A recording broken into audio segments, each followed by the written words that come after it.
Sorry mga kaibigan, ang hinulong ko nga sa diha na non-literature evangelist nakabisita ni dali sa simbahan. Ini mga naunga dali wala pa ni ato sa matong tuig.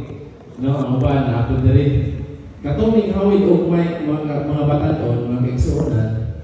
Kwanto siya produkto to sa mas amigos, no? Kana tungod sa pag-ibanghilyo sa mga batanon, mga dasig nga mga mas amigos kaniadto.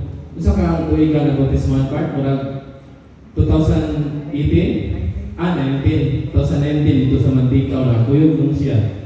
Tungkol sa kadasig sa mga matanon, kuyog bitaw sa mga harana sa mga kaigsuonan, birthday, kasal, sa balik-balik na ang kanta, pero dasig kayo na bautismuhan siya sa siya kaigsuonan. So, kay nung lubod ko sa diha na literature evangelism, gini silang katong kauban ni Sakuang Markada, wala sila kauban sa mga pag-ili dito sa Jinsan.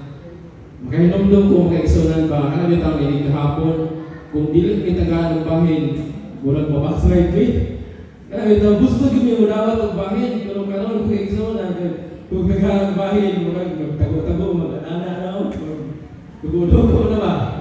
Pero pasalamat lang ako nga kung tawgon ba si Ginoo. So man, magpagamit kita mag-igsuonan. Amen? So, nining kapunon, kita isip nga mga Seventh-day Adventist, kinsa man inyong nailhan nga mga diri sa balang kasulatan nga mapasalamaton kay sa Ginoo. Kaya man kayo, no? Sa diri sa balang kasulatan, mangutangan ko. Katong leader kanina, logo tayo na. Kung gisko ta sa balang kasulatan, kinsa man ang imong nailhan diri sa balang kasulatan nga mapasalamaton kayo. Kinsa mo si Hope, no? Mapasalamaton kani bisan na yung mga pagsulay sa ginabuhi. Nahimo gisa na mapasalamaton. Dili na punta sa Pikas, no? Ni Ante. Si Ante kay minti niyo makita dito sa Davao. Si Hana, no? Kung sa dili sa Pikas sa Laki na si Hope, dili pag Ante si Hana. Insa pa man, katong pinakalikod ini si Brother Klein. Tanon. Ikaw, Klein, ano siya ako buwa kay Kaihan? Kinsa? Sanay pumunta na? Susunod mo. Ano ba kayo? Kinsa man ang imong paborito yun? Dili sa balang kasulatan, mapasalamaton kayo. Si Kuan. Nakan kayo? Solomon.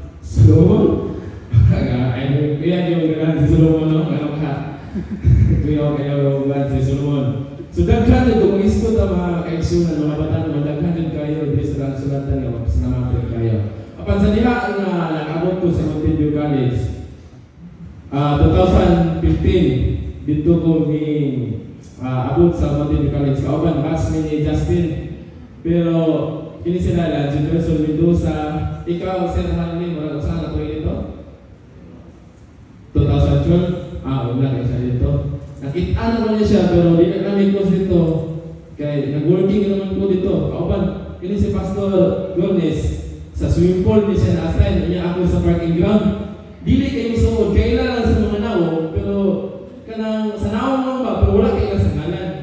So, nainumdum ko mag-igsuonan, na kanibit ang naagi, kini grabe yun ang mga pagsulay sa kinumumi.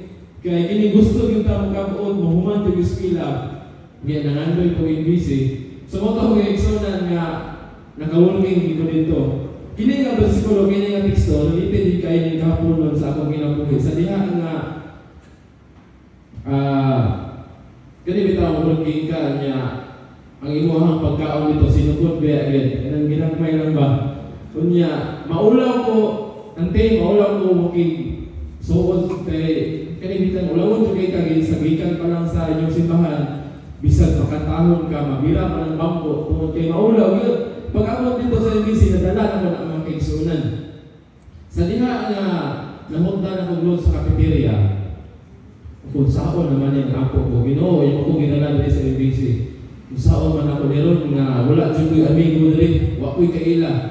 Kung saan man nga makakaon, makakuanin. So mo ito kaigsuonan, ang po ko sa Ginoo, grabe yun ka buutan, grabe yun ang Ginoo. Kung tawag namin ito sa kapitos, mga matanon, isa pag nag-eskwela ta, kulang tao, pinansyal, kung matawag na sa Ginoo ay Ginoo kanino mga batanon. nga sa diha nga muabot ang panahon nga pitos kayo ay ko kalimot pagtawag sa Ginoo. Sa diha nga wala nang ikaw mga igsunan ni ampo ko sa Ginoo. Grabe gyud. Matingalan mo mga igsunan na tuktok sa dorm nga nihatag na kalit og bugas. Pero mga igsunan anak ko sa Ginoo, mandi ko ikaw pagampo. Ginoo, saan mo na ko ning bugas nga opisudan? So to nga so wala ko niya bawal biya magluto dito sa dorm kay dili pwede. Di kasi masulog ba? So botong igsoon sa diha ning timing ko, yung duty ko. Wala ko jugoy ka o mga igsoonan dito ko sa Jubilee Park. Kita yung nag-ato sa Jubilee Park sa Matag Congress. Isa man nag-ato Congress, ben? No, kita halos tanan. Kay nung mo dra kabalo mo ng Jubilee Park, indot kina meditate mo, mabasa ng Bible, ma-absorb niyo ang pulong sa Ginoo. Sa diha mga igsoonan kana bitaw hinumdum kana mga bermuda dra kana mga bulak. Isa ka semester ito dra mga igsoonan ng 3 mo bulak kana mga baliti dra ng mga kahoy sini gunting-gunting dia. Gutom naman dito mga igsoonan, kampo ko sa Ginoo. Pag umanang kampo mga igsoonan mo sa dili. Dito sa Ostapit nakahanap mo ko umarang nga isa ka puluan. Anak ko Ginoo, mo na gini mga pagtubag sa itong kampo. So diha ang igsoon imagine mo wala kay kamahaw, kay kaniyerto. Mga hapit na gito wala una mga kaigsunan. Ningkat-kat ko sumarang, no? Kat ko sumarang to sa mga gutom. Ingkaon ko dito mga kaigsunan, to sa dili kanahurot ko 14 ka buok. Bunga. No? Wala gigito mo to ano? Gigutom wala. Gigutom. Sa hoto mga igsunan, imbis ka panalangin, nahimok mong pagsuray.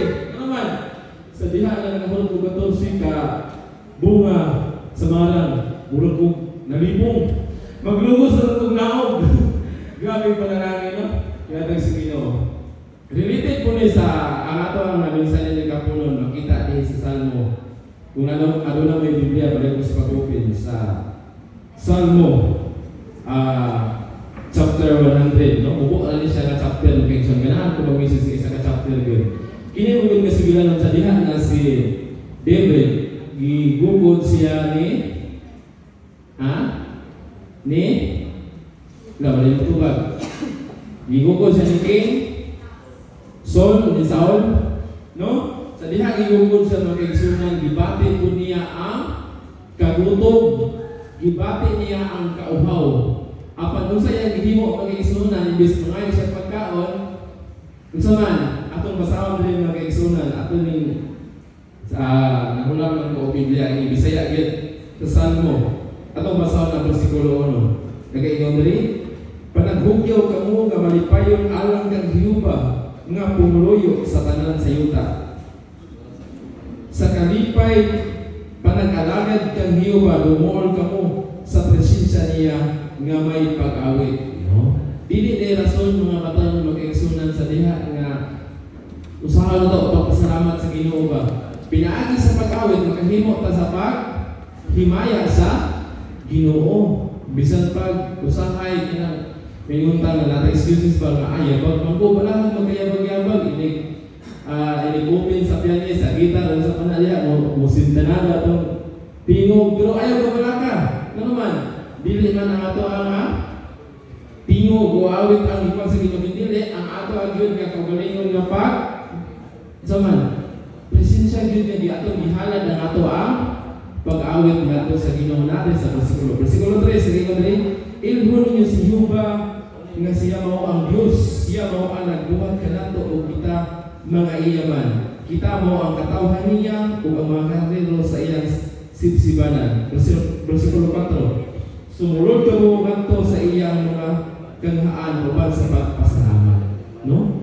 Dili kay mo ani na sa simbahan nga mura dito simpa-simpa lang. Kung dili musulod ka aham ng ganghaan o aham matamado sa matag adlaw nga isa may nagsimbahan diri og midweek, whisper o labos na nan sa adlang pagmulay pinaagi gyud nga manita sa pag simba pinaagi sa pag pasalamat. Na may uban gud nga ganhi nga wala pagpasalamat. Kana magpasalamat ka sa balay niya kini ato ang papa o sa mga libros ng panimulay. Tungod sa pagdali-dali unhon mo ginang worship, no? Dali na mag-worship ka kay Ay, wala na may probinsyano. Usa na ba sila ni kukumatin? Lahi na po nga kayo.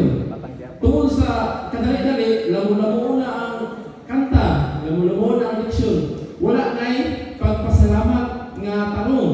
Kung sa daw dali pinaagi sa pagpasalamat, ato rin ako na sa pagsimba na to, nga ato ang kasing-kasing kanagiyong naagyo'y kalipay. O nga, inyong nakuha. Ay ito, malipay kita naman nila sa simbahan.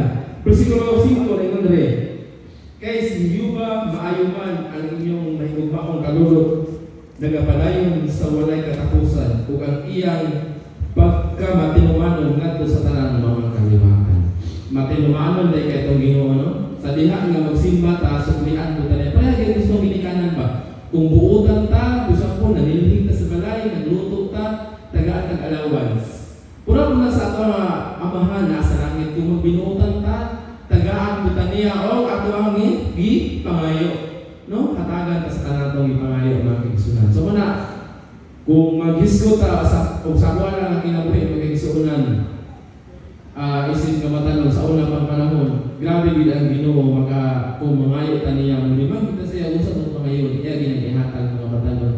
Kung nabi to sabi ang bitaw kana bitang sa literature evangelist sulod gid mo na kay makaingon gid kung sulti ko ninyo magmahay gid mo bili mo sulod ana kay makita ninyo na encounter ninyo kung unsa gid ang Ginoo sa iyong kinabuhi. I hope ini nga kahaponon mga kigsunan mga batanon sa tanan mong kinabuhi ibisan pa man nga kaya ito sa kanta sa mga bata kaya with Christ in my being sana kana with Christ in my being I can smile at the storm. Bisan naman na yung mga bagyo so kinabuhi mga suliran kung ano na yung mga unos pero na ay Jesus ay Kristo so kinabuhi kita makahimo sa smile. Smile namin. So wala mga matanon nga ang buhing paglaong ng yun bisan naman nga dagkong unos kung kinabuhi. Nakita ang tanan, ikaw ako, mubalik ang Ginoo, makahimo kita sa pagpuyo sa langit ng bulay. May hapon, mapisabat ka ng tanan. Amen.